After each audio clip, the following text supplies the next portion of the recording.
ఈరోజు కథ వరలక్ష్మి వ్రతం.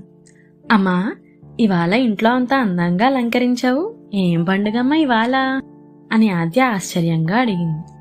అప్పుడు అమ్మ, ఇవాళ వరలక్ష్మి వ్రతం తల్లి. ఈరోజు లక్ష్మీ అమ్మవారి కోసం పూజ చేస్తాం.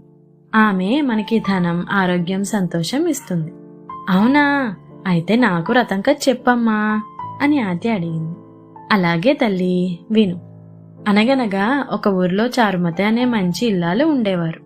ఆమె భర్తకి ప్రేమగా సేవ చేస్తూ, అత్తమామలతో గౌరవంగా మెలుగుతూ ప్రతిరోజు లక్ష్మీ అమ్మవారిని భక్తితో పూజించేది. ఒకరోజు ఆమెకి కలలో లక్ష్మీ అమ్మవారు ప్రత్యక్షమై ఇలా చెప్పారు: శ్రావణ మాసంలో పౌర్ణమికి ముందు వచ్చే శుక్రవారం నన్ను వరలక్ష్మిగా పూజించు తల్లి. అప్పుడు నీ ఇంట్లో ఆనందం, ఐశ్వర్యం, సిరులు నిండుతాయి అని చెప్పారు. ఆమె ఆ రోజు ఉదయం అమ్మవారిని పూలతో అలంకరించి ప్రేమతో పూజ చేసింది. అమ్మవారు ఆమె పూజకు మెచ్చి ఆమెకు సిరి సంపదలు ప్రసాదించారు. ఆ తర్వాత ఊర్లో వారు, దగ్గరలో ఉన్న వాళ్ళందరూ ఈ వ్రతం చేయడం ప్రారంభించారు. అప్పుడు ఆద్య, అమ్మా, నేను కూడా మీ అందరితో కలిసి పూజ చేస్తా అని అడిగింది.